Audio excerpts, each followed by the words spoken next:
queríamos poder realizar esta actividad para comentar un poco, bueno, cuál es la realidad que están viviendo particularmente los compañeros de Puerto Rico que se encuentran en este momento tomando la universidad en una batalla que lleva meses, por no decir ya más de un año.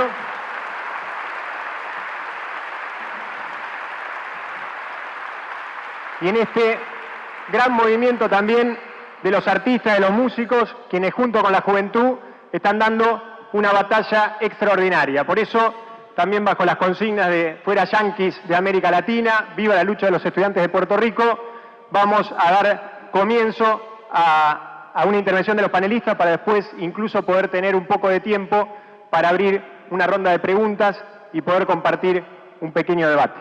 Por eso, sin más, le damos la palabra a la compañera Xiomara Caro, que es representante de la gran lucha de los estudiantes de Puerto Rico. Muchas gracias.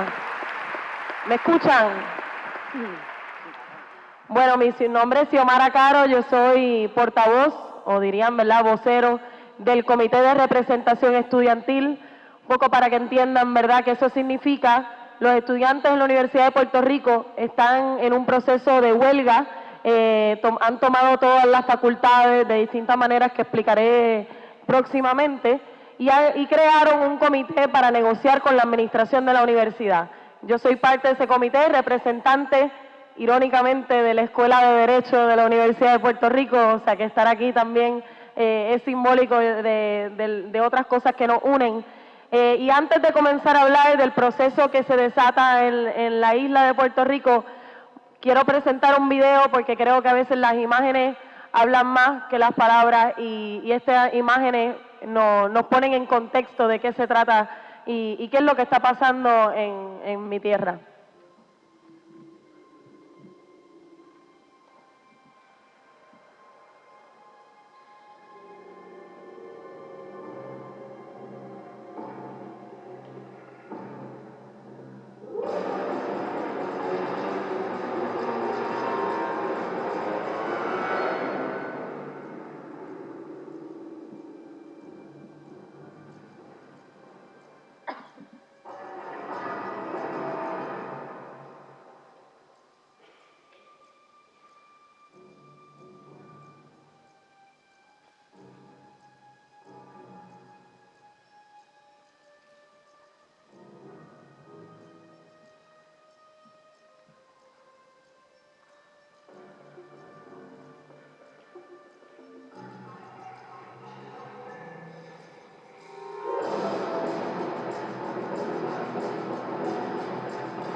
Bueno, eso es un poco un recuento visual de lo que ha ocurrido en los últimos 2 meses en la universidad, pero antes de eso quiero dar un contexto general sobre Puerto Rico para que entendamos el valor de esta lucha para el país y para la juventud.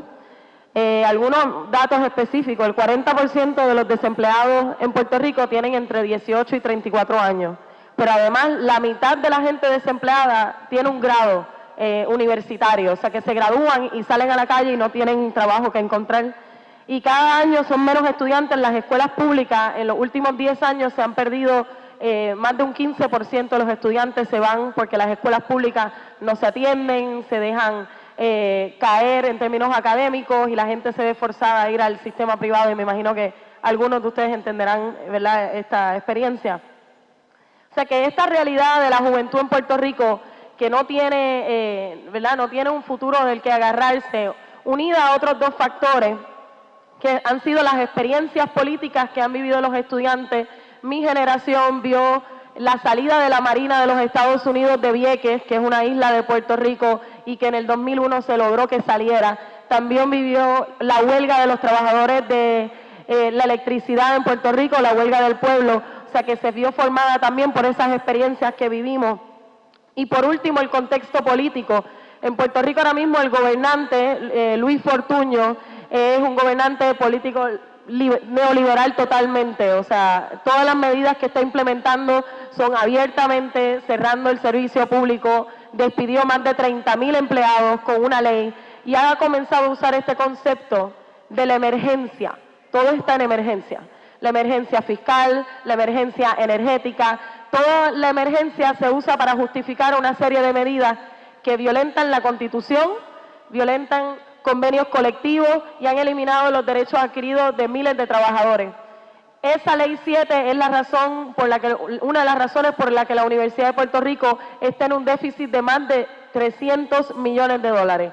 O sea, no solamente se le quitó dinero en el 2000, cuando se crea esta ley en el 2009, se crean impuestos nuevos para mejorar la economía y se excluye a la universidad de los recaudos nuevos. O sea, el gobernador de Puerto Rico abiertamente dijo: no me importa la universidad ni la juventud. Esos tres factores generaron el clima en la universidad para un movimiento estudiantil que entra ahora en una segunda etapa de huelga. Antes de entrar a lo que es el proceso huelgario, yo creo que es importante también poner en contexto cómo está formada la universidad. Yo sé que me dicen que aquí en esta facultad nada más hay más de 30,000 estudiantes.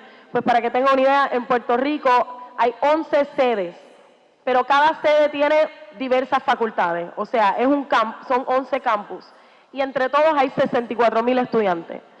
Pues básicamente en el 2005 se aumentó la matrícula en un 33%, en el 2007 se aumentó en un 12% y desde el 2007 todos los años se aumenta 4%. O sea que los estudiantes vienen sufriendo aumentos de matrícula hace años. Pues el año pasado la Junta de Síndicos, que es el equivalente al foro administrativo que toma las decisiones más importantes de la universidad, pero no son universitarios. Solamente hay 2 profesores y un estudiante, y son en total 11 miembros. O sea que los demás son empresarios que son nombrados directamente por el gobernador. Y en términos políticos, Puerto Rico es una colonia, o sea que el gobernador tampoco manda demasiado. Ese es el contexto. Y el año pasado aprueban una certificación, esa junta, eliminando las exenciones de matrícula, que es lo que le garantiza a los atletas, a los estudiantes de excelente promedio y a los artistas estudiar de gratis. O sea, en Puerto Rico, yo sé que aquí no se paga un arancel, ¿verdad?, matrícula, pero en Puerto Rico sí se paga. Todo el mundo tiene que pagar, excepto los estudiantes talentosos. Pues el año pasado aprueban una certificación para eliminar y quitarle esa exención y hacer que esos 20,000 estudiantes tuvieran que pagar. En aquel momento se aprueba un voto de huelga en una sede y se regó. Fuimos 11 recintos en huelga simultáneamente y tomamos la universidad. O sea, literalmente nos metimos dentro de la universidad, cerramos portones porque es una universidad cerrada. Tuvimos 62 días de huelga y ganamos. Logramos que la Junta de Síndicos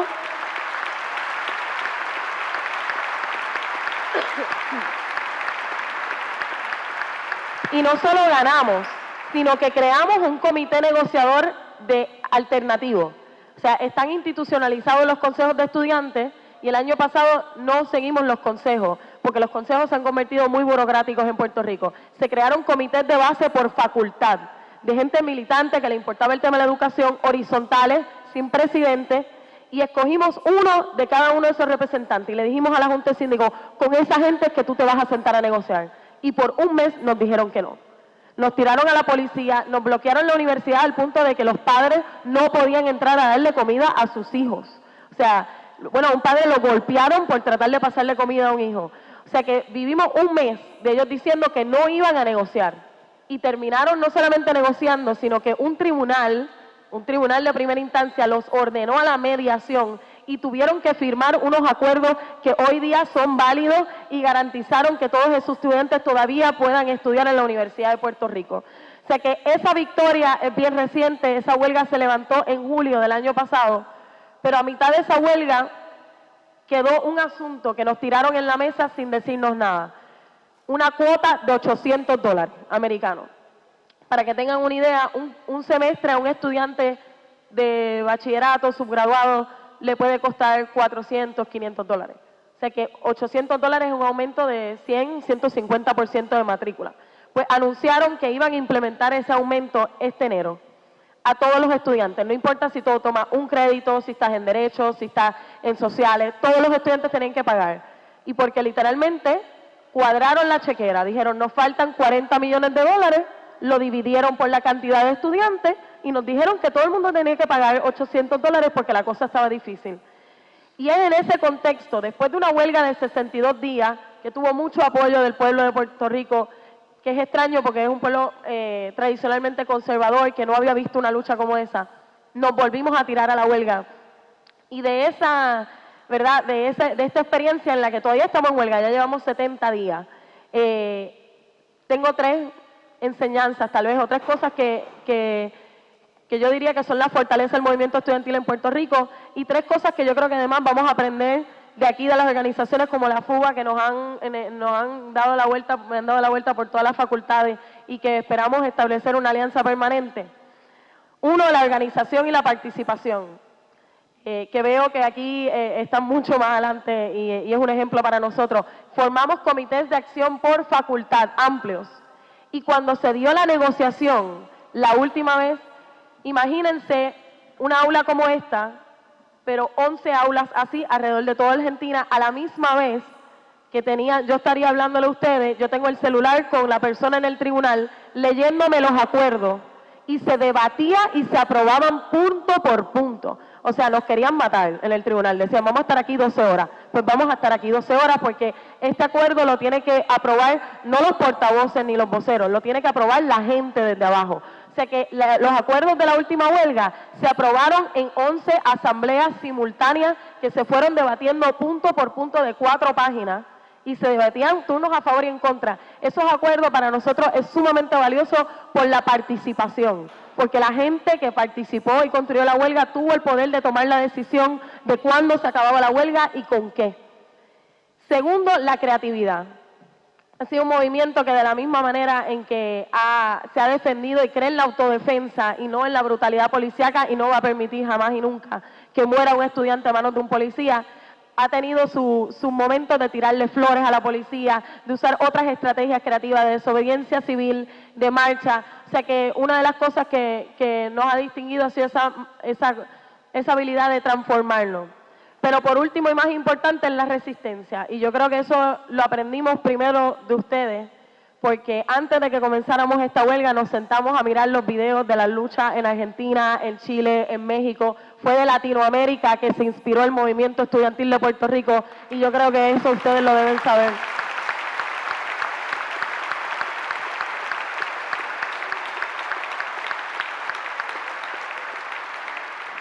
Solo una lista de las cosas que hemos sobrepasado en este proceso y a veces uno no se da cuenta de todas las cosas que uno resiste y que gente alrededor le dice, no, pues si anunciaron esto ya tenemos que dejar la huelga. Uno, nos amenazaron con quitarnos la acreditación y que una huelga le quitaría la acreditación antes de haber votado por la huelga. 2, crearon un fondo de becas 4 días antes para justificar el aumento de matrícula. le aumentamos, pero te van a dar una beca. Esa beca al día de hoy todavía no existe y eso se prometió en noviembre. 3, el día antes de una asamblea de estudiantes, que es donde nosotros tomamos la decisión de un voto de huelga, la rectora del recinto canceló el receso académico, o sea, nos quitó el receso para que los estudiantes pudieran venir y le quitó el dinero al consejo. A esa hora de la noche nosotros nos tiramos a la calle con cubos a recoger dinero para poder pagar la tarima y el sonido y hacer la asamblea al aire libre, que en Puerto Rico les puedo decir que hace calor y hay sol, o sea que fueron 6 horas intensas. Después de que se aprobó el voto de huelga, quitaron los portones de la universidad. O sea, una universidad que es cerrada y que usualmente la huelga se hacía cerrando los portones y tomando la universidad, quitaron todos los portones de la universidad a medianoche. Algunos portones que eran monumentos históricos. Contrataron una compañía, que ahí salen algunas fotos, que se llama Capitol Security. Y a mí aquí me han dicho que existen grupos similares, pero literalmente fueron a reclutar a los barrios más pobres de Puerto Rico. Le ofrecieron 120 pesos por venir 10 horas a trabajar y ellos ni sabían a qué venían. Y llegaron nosotros construyendo barricadas y haciendo un paro de 48 horas, que era la primera parte antes de la huelga. Llegaron cientos de personas con cuchilla, manopla, o sea, imagínate, como si estuviéramos en el barrio. Llegaron a tratar de paralizar el paro que había decretado los estudiantes. Logramos hacer el paro 48 horas como quiera y la universidad, aún sin portones, amaneció paralizada por los estudiantes. Luego de eso, después de 31 años que la policía de Puerto Rico no pisaba la universidad por abuso y por historias donde murieron estudiantes y murieron policías. Había una política de no confrontación que no le permitía a la policía entrar. Y luego de 31 años de esa política de no confrontación, el primer día de huelga, antes de que comenzáramos, metieron no solamente a la policía, sino, vamos a decir, como el escuadrón completo de la policía de Puerto Rico, SWAT, gatilleros desde los edificios, o sea, toda la policía adentro, como una amenaza a que no entráramos a manifestarnos. Pero además, la rectora, la que es la persona del foro administrativo más alto del recinto, decretó una moratoria permanente a la expresión, absoluta. No se podían hacer piquetes, no se podían hacer meeting, nada. O sea, literalmente no existía la libertad de expresión y no solo eso, sino que el tribunal lo avaló. Se llevó un pleito y como quiera ganó. O sea que el gobierno en Puerto Rico tiene controlado todos los foros y los usa todos. Aún así, con la policía adentro y una moratoria, el primer día de huelga, el movimiento estudiantil entró por distintos espacios de la universidad, callados, con bultos, como si fuéramos a estudiar, y 10 minutos antes, esto para que veamos el poder de la tecnología, 10 minutos antes te llegaba un mensaje de texto con el lugar de encuentro. Y de momento, cientos y cientos de estudiantes que parecía que iban a estudiar, se reunían en un espacio y comenzaban a marchar por toda la universidad, sacando a todos los estudiantes de los salones y literalmente con la policía que trataba de ponerse frente y nosotros le pasábamos por encima, parábamos la universidad día tras día, aún con la policía de Puerto Rico adentro. Además,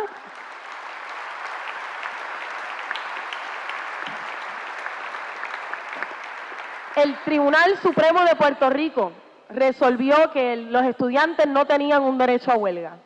Y nosotros públicamente dijimos, mira, si la justicia no está en ley, pues nosotros vamos a hacerla en la calle. O sea, no se hace justicia desde los tribunales incluso reconocen los derechos luego de muchas luchas que se dan desde abajo y que no son reconocidas por las instituciones. El gobernador citó a una reunión a un grupo de estudiantes, representantes estudiantiles, que no eran del Comité de Representación Estudiantil, sino de otros foros, tratando de hacer parecer que había una negociación y también nos reunimos con el secretario de Estado. O sea, el gobierno de Puerto Rico ha sacado todas sus armas, todas, para tratar de desmovilizar al movimiento estudiantil y cada vez que pasaba eso nosotros nos replanteábamos estrategia, pero nunca nos planteamos levantar ni la huelga ni la lucha del movimiento estudiantil porque sabíamos que había demasiado que se está jugando.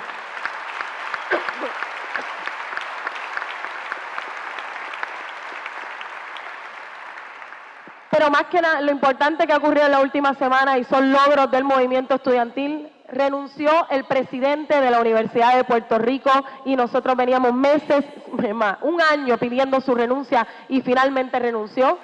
Sacaron a la policía de Puerto Rico del recinto porque no podían con nosotros. Renunció el decano de la Escuela de Derecho, que había invitado a la fuerza de choque a entrar y a golpear estudiantes. O sea, en la última semana el movimiento estudiantil de la universidad ha logrado cosas que incluso yo creo que no nos imaginábamos en tan corto plazo. Pero yo creo que la relevancia ahora mismo del movimiento es que se ha convertido en la oposición principal y única del gobierno de turno. Los sindicatos no están.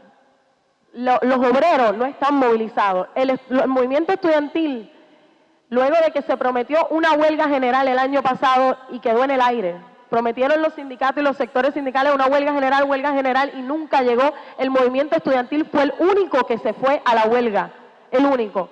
Al punto de que la gente nos para en las calles, o sea, ese significado tiene para la gente, nos para en las calles para felicitarnos y se ha convertido el movimiento estudiantil en un símbolo de esperanza para un país que todavía vive colonizado y con poca formación política. Ha sido un proceso de radicalización también de las masas que nos han visto a través de la televisión, que nos han visto a través de la prensa, y además de eso, como mujer, creo que es importante señalar que ha sido un movimiento de mujeres, no solamente que trabajan, que son las que trabajan, sino a las que hablan también, y eso también ha cambiado mucho en Puerto Rico, en un país muy machista y que rara vez se ve mujeres en posiciones de poder.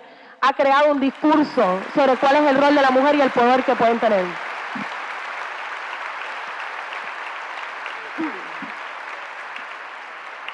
Bueno, en resumen, yo creo que lo más importante del movimiento estudiantil en Puerto Rico ahora mismo es que tenemos una conciencia de que lo que nos mueve es sembrar la semilla, no necesariamente ver los frutos. Son estudiantes que han dado todo. Ya vamos por más de 250 arrestados. Y arrestados más de una vez. Desobediencia civil y otros actos. O sea, por repartir boletines se ha arrestado estudiantes. O sea, pero yo creo que lo más importante es que estamos conscientes de que nosotros estamos haciendo lo que estamos haciendo porque creemos que es lo que hay que hacer. No porque queremos ver un producto final, ni porque nos vayan a dar algún tipo de reconocimiento, sino todo lo contrario, porque sabemos que nos corresponde a nosotros sembrar la semilla e inspirarnos y conectarnos con otras partes del mundo, y yo creo que eso es lo último que nos queda, ¿verdad? O es lo más importante. Ese es el próximo paso para los estudiantes en Puerto Rico, es crear un sindicato estudiantil real que defienda los intereses del estudiantado, pero más allá de eso es conectarnos con la lucha en Latinoamérica y alrededor del mundo, que al final del día quienes lo están llevando son los jóvenes. Prendes el televisor, Egipto, Túnez, Bahrein, todos los países que están llevando un proceso de lucha, cuando se ve los detalles, cuando miras quién lo está organizando, lo estamos organizando nosotros los jóvenes. O sea, la juventud del mundo se ha puesto de pie y yo no creo que haya nadie que nos pueda volver a sentar, y yo creo que eso es lo que tenemos que comenzar a hablar.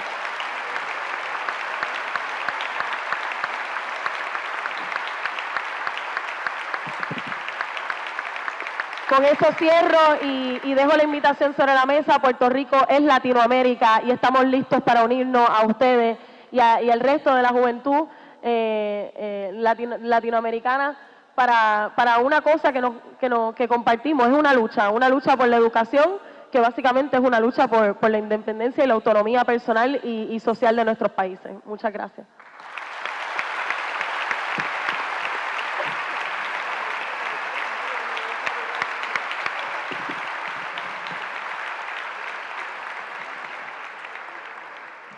Bueno, para seguir ahora le vamos a dar la palabra al compañero Hernán Cabra, músico, miembro de la mano de Filipe, militante del Muro. Bueno, buenas tardes. Bueno, para mí es un placer poder estar apoyando, representando al MUR y ser parte de esta unión, de esta fuerza que va a brindar la fuga a la lucha de los estudiantes de Puerto Rico. Pero también me gustaría contar cómo es que llega un músico a estar apoyando a los jóvenes que luchan y a toda la clase trabajadora y todas las luchas que surgen en estos días, ¿no? Y más allá de ser un acto de figuretti, se podría decir, está al lado de René, al lado de Xiomara. Esto se da a partir de que nosotros personalmente con Las Manos de Filippi, que es una banda que ya tiene 20 años, transcurrimos a partir del 2001, empezamos a participar en solidaridad con movimientos piqueteros, y todo esto también ligado a que nuestra banda, por ser de la temática de protesta, se podría decir, uno de los estilos que hacemos, eso era lo que en un principio nos ligaba a las luchas. Era lo más obvio, era llamar a Las Manos, que se quejaban de todo, para apoyar. Un poco esa experiencia del 2001 era como un acto aislado que teníamos nosotros con las luchas que se protagonizaban. Pero lo que ocurrió acá con la masacre de Cromañón y lo que llevó a que todas las bandas se tengan que plantear el problema de subsistir, eso nos llevó en el 2005 a participar y formar el MUR, Músicos Unidos por el Rock, que fue y es una agrupación que se dedicó a sacar al rockero de la nada, al rockero de la pomelización, se podría decir, para ponerlo a la altura de los trabajadores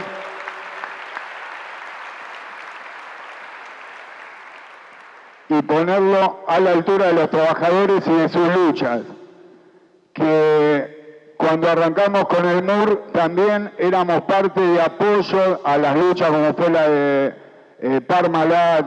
Bueno, participamos en aerolíneas, en cantidad de apoyos a gremios, pero hoy en día el MUR ya se encuentra luchando por sus propias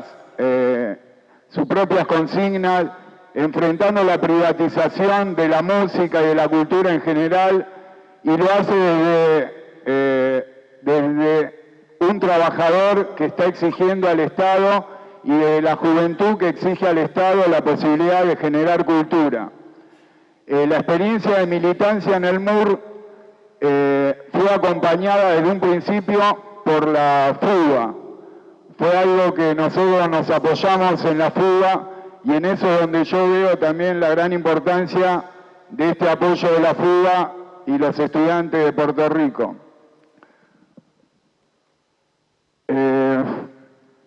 Bueno, nosotros en la militancia y en la lucha, en cada asamblea fuimos descubriendo el rol del artista, pero sobre todo el rol de este tipo de gobiernos, de este tipo de Estado capitalista, con respecto a la cultura, a la música y con respecto a la juventud.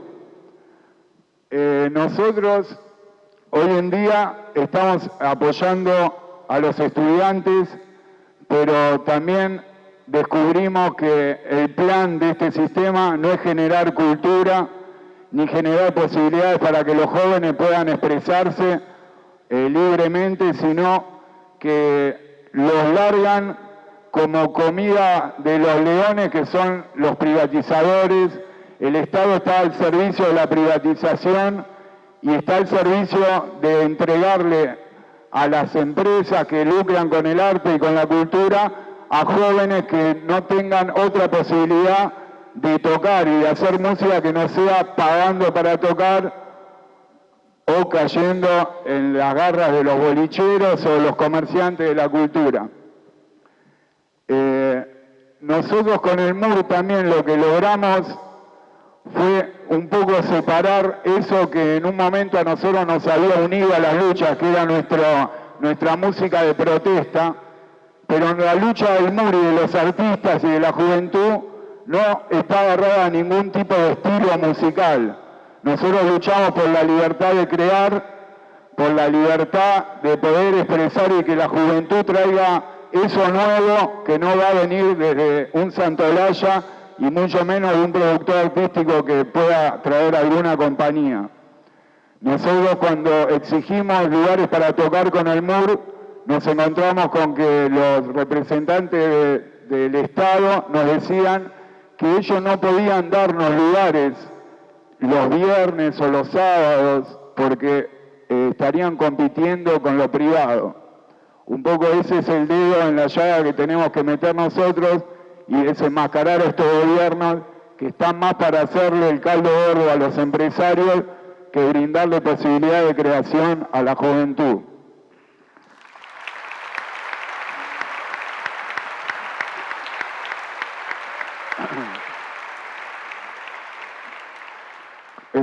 Un poco nosotros nos encontramos también con esta privatización y fuimos entendiendo de qué se trata. Y yo creo que la mejor forma que yo encontré para poder explicar a qué apunta la privatización de la cultura y de la música es un poco la frase, la futbolización del rock, que muchos se la atribuyeron después de la masacre de Cromañón a los que prendían bengalas.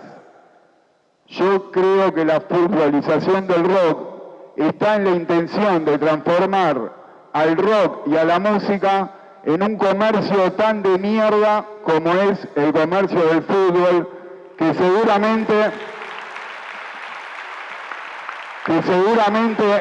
en un principio, no tengo la edad como para saber si fue así, pero me creo imaginar que es así, que el fútbol habrá arrancado con sus clubes de barrio, con sus jóvenes en los barrios queriendo hacer deporte, y hoy en día tenemos instaladas mafias y negociados en torno al fútbol, y lo que menos se puede ver es que un pibe tenga la posibilidad de hacer deporte.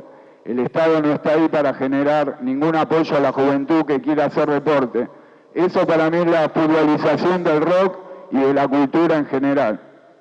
Es llevarlo todo atrás del comercio, poner a la juventud como peón de ese gran comercio que quieren armar con los jóvenes.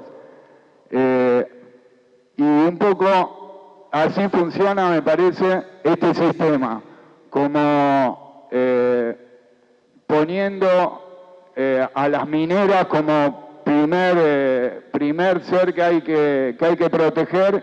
El Estado asesina a compañeros que luchan por un río limpio, por una tierra, como los hermanos Con, que están luchando y están siendo totalmente desoídos, que hoy están acá presentes.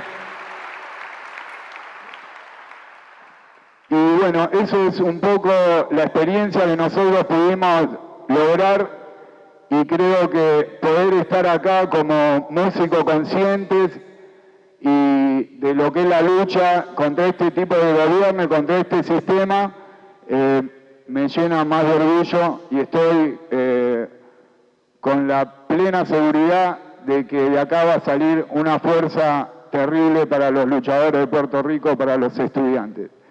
Y bueno, eso quería decir, y desde ya un placer enorme poder ser parte de este apoyo con todos ustedes. Gracias.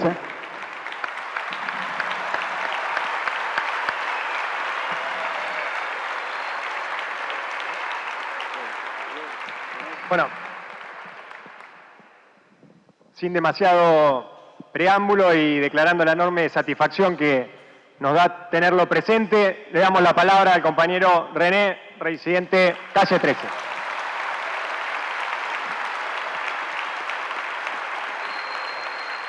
Buenas. No esperen de mí un discurso, porque yo no soy bueno para los discursos, tampoco soy tan brillante. Ojalá y fuese brillante, como todos ustedes. Tengo la suerte de que a veces escribo cosas que riman y riman bonito y salen. Yo vengo aquí únicamente a ofrecerles mi servicio como herramienta a todos ustedes. Por eso traje a Xiomara Caro para acá.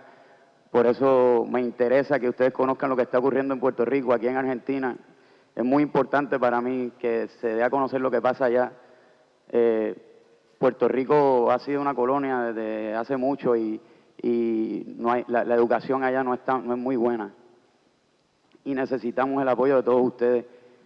Siempre lo hemos necesitado a nivel latinoamericano y la idea mía es crear esa unidad estudiantil latinoamericana y que haya empezado en Argentina para mí es súper valioso porque Argentina para mí es como una segunda patria.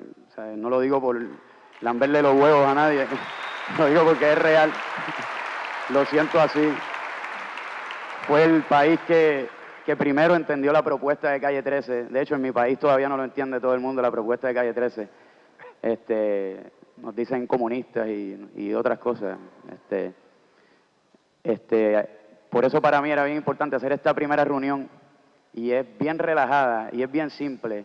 Es ver de qué manera podemos unificar a nivel latinoamericano comités estudiantiles alrededor de Latinoamérica y que cada vez que ocurra algo, todos funcionemos en conjunto. Yo creo que eso es un buen principio, partiendo de la premisa que la educación es fundamental para el desarrollo de cualquier país.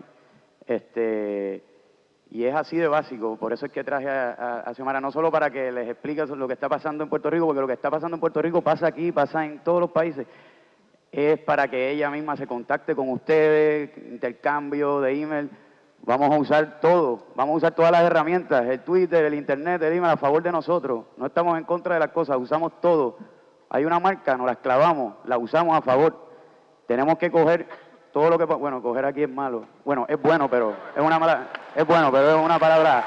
Perdona, tenemos que agarrar... tenemos que... Hay algo bien interesante, a mí me pareció bien interesante. Hace poco estuve con Zach de la Rocha en Los Ángeles. Es el vocalista de Rage Against the Machine. Entonces, estábamos hablando, porque tenemos un amigo ahora en común que se llama Pecho, que está por ahí, que es el que me ha conectado. Denle un aplauso a Pecho, que es un gran militante. Es el que me ha conectado a mí con todos ustedes. El que me llevó también a la Plaza de Mayo, cuando tocamos la primera vez, no la segunda vez, el que me escribió la espalda, la segunda vez, con todo lo que tú... Sí, pero tú estabas ahí de tutor. Entonces necesitamos más gente así como Pecho, más personas así, que unifiquen en vez de separarse. Esto no es nada partidista. Yo no pretendo que esto sea algo de partido. Sí se vuelve político, pero no es partidista. Esto aquí tiene que haber una unión estudiantil y esta es la primera reunión. Debemos sentirnos orgullosos todos que estamos aquí en la primera reunión de lo que yo pienso que va a ser una gran unión latinoamericana estudiantil. No sé, como les dije, no soy bueno para los discursos, así que si hay alguien que quiera decir algo o no sé cómo va a funcionar esto, los dejo con que ojalá y que mi país sea libre como el de ustedes, independiente, algún día lo va a hacer, con la ayuda de ustedes, con la ayuda de la gente de mi país, que poco a poco va a entender más lo que está sucediendo. No todo el mundo lo entiende y no es toda su culpa. Tenemos 100 años de otro país encima, que es los Estados Unidos de Norteamérica, educándonos ellos, con sus propios libros. Así que, ¿qué significa eso? Ok. Bien. Así que lo que necesitamos es eso, hacer de esta primera reunión, empezar a contactarnos. Quiero hacer lo mismo en Venezuela, en Colombia, en Brasil, en Perú, en todo. Ahora se me queda un país, pero todos los países latinoamericanos, empezar con esta. Y nada, los dejo, que hable otro que hable mejor que yo. Así que...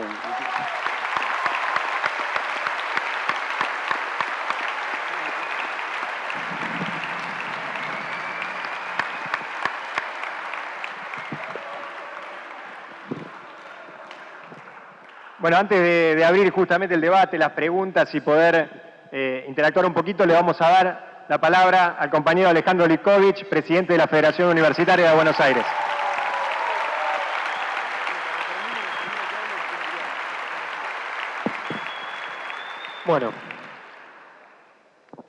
Bueno, evidentemente ha suscitado un gran interés esta convocatoria y creo que también es claro, por lo menos seguro para mis compañeros de mesa, pero creo que también para los aquí presentes, que el interés no se debe solamente a la presencia de René en tanto artista ultra convocante, sino que todos los que estamos acá hemos escuchado con notable atención las 3 intervenciones, porque tienen que ver con problemas fundamentales que estamos atravesando en el país hermano de Puerto Rico, en nuestro continente y de hecho en el mundo.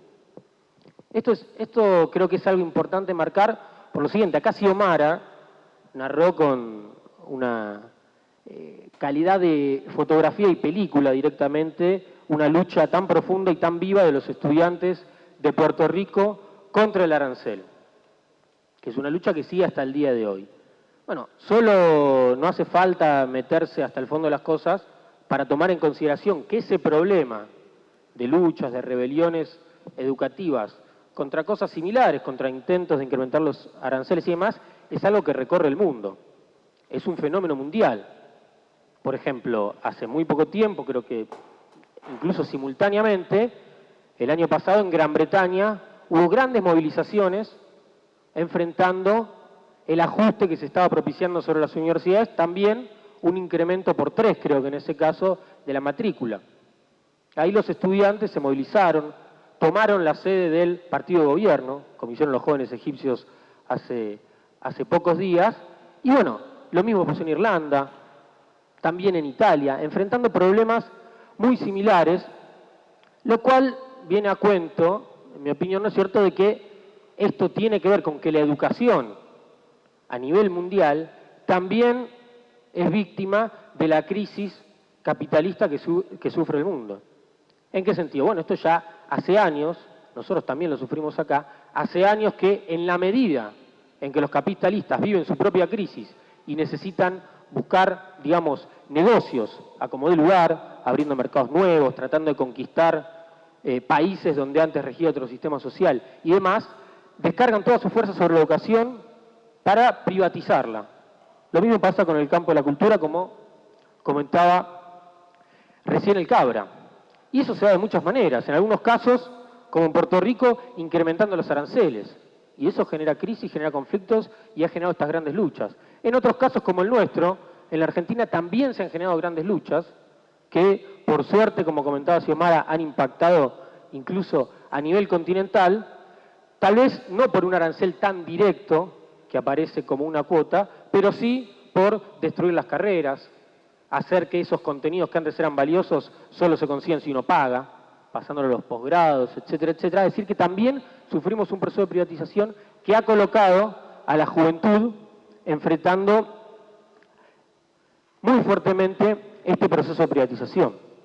Y naturalmente que este fenómeno es mundial. Yo comienzo señalando la cuestión de la educación, pero es evidente que no es una peculiaridad de la educación. Se trata de algo más general, y es que en la medida en que hay una crisis, y que para salir de esa crisis lo que se busca es descargarla sobre los hombros de los trabajadores, los jóvenes que estudian, el pueblo en general, se impulsan ajustes de todo tipo, y por eso por un lado tenemos la educación, pero tenemos ajustes en términos generales, de desbaratar servicios de seguridad social, de bajar los salarios, de que incrementa el desempleo. Xiomara la comentó muy bien. Cuando ella arrancó su intervención, no habló puramente del problema educativo. Dijo, en Puerto Rico, los jóvenes entre 18 y 35 años sufren una desocupación del 40%. Brutal. Es una crisis fenomenal y así podemos ir recorriendo el mundo también. Podría empezar a nombrar los países, Francia, etcétera, etcétera, etcétera. Es una crisis general y la educación forma parte de eso. Pero si nos quedáramos solamente en este aspecto de las cosas, estaríamos perdiendo la manifestación más concreta que tiene. Porque así parece un análisis, mencionamos países y demás, pero lo de Puerto Rico, no solo porque estemos acá, tiene una importancia decisiva. Porque Puerto Rico son los yanquis oprimiendo al pueblo de Puerto Rico hace años, y es Estados Unidos, el país que en esta crisis que estamos viviendo, que ya está en su 4º año, ha sido colocado en el centro de la crisis, como nunca antes se vio de manera tan clara. Y por lo tanto, Estados Unidos, el imperialismo, los yanquis, buscan descargarla sobre los eslabones más débiles de su cadena, y en primer lugar sobre Puerto Rico.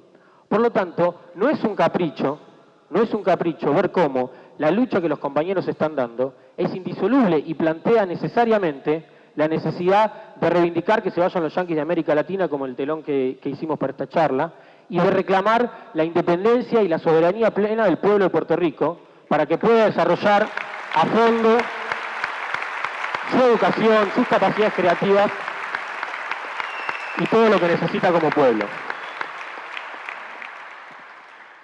Esto es algo fundamental, hay que denunciarlo. Si mi intervención, que intenta plantear esta cuestión más general, que incluso el propio título de la charla habla de la juventud que se levanta en Puerto Rico y en demás lugares, no podemos dejar de decir esto, que es que Estados Unidos como centro en el cual se coloca la crisis, exporta y descarga su crisis sobre todos los países que son oprimidos por él, exporta su inflación y demás. Y eso lo está sufriendo Puerto Rico y también lo sufrimos en el resto de los países de América Latina. Por lo tanto, es evidente que, por un lado, estamos en una etapa general que tiene este carácter específico. Y estamos en una etapa general, y ahí es cuando empezamos a ver que cómo puede ser que en Puerto Rico están los estudiantes luchando, que en Gran Bretaña también, que en Túnez arranca una crisis. ¿Y cómo arrancó? Por un estudiante universitario que quería vender en la calle, un estudiante universitario altamente calificado, recibido y demás, que no tenía una salida con el título que había adquirido, a eso lo estaba condenando esta crisis, y no le permitían vender en la calle. Entonces se prendió fuego, brutal.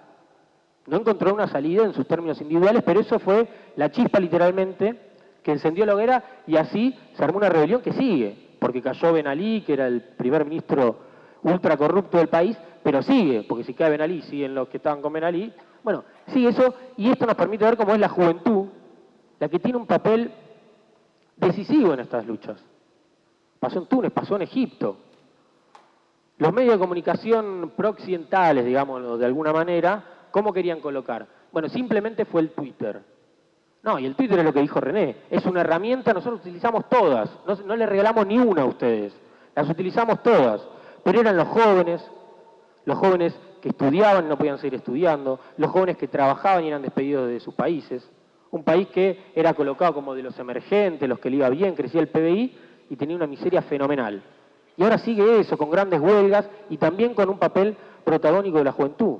Aparecen países cuyos nombres algunos prácticamente desconocemos, Bahrein, donde hay una rebelión en curso, y es un fenómeno mundial, y por eso, en ese punto, ¿qué es lo mejor que podemos hacer?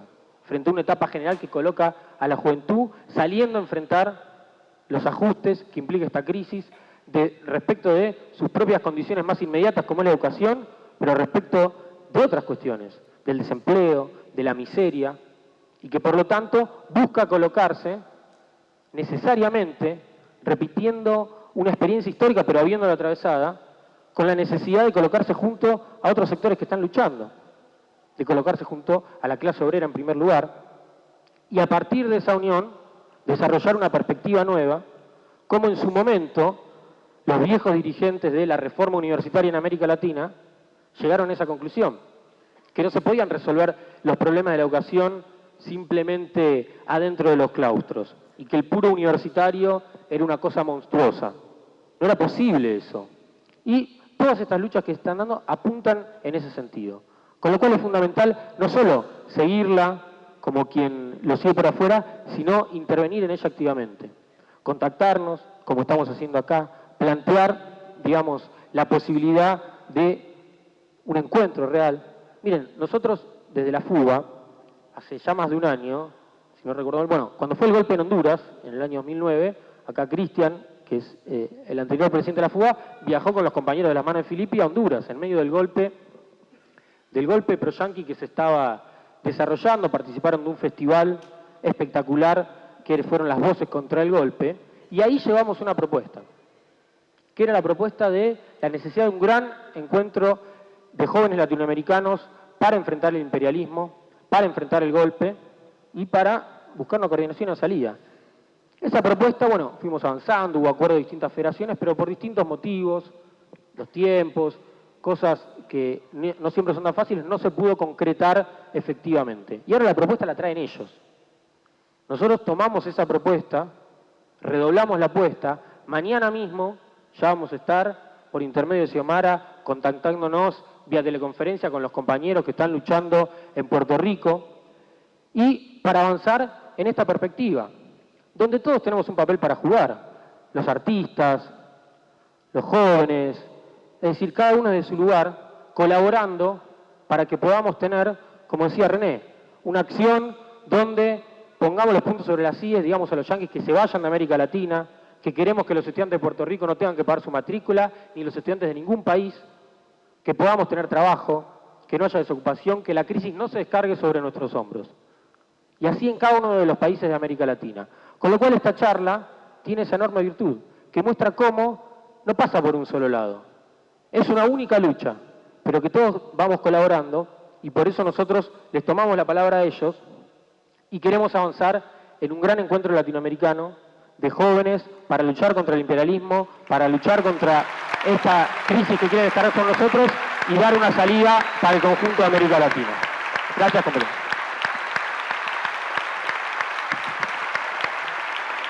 Quiero dejar dicho de antemano que para nosotros es un enorme orgullo y el respeto que tenemos a René, a Calle 13 es extraordinario.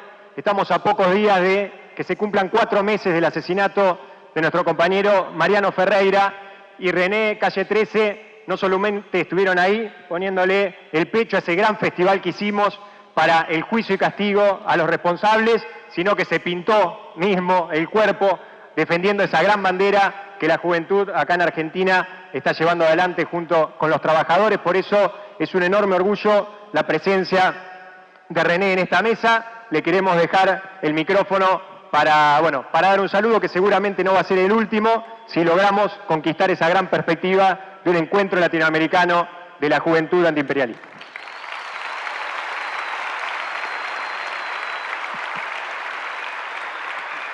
Nada, le quiero dar las gracias a todos por estar aquí. Les pido por favor que pregunten todo, Esta es la primera gran reunión.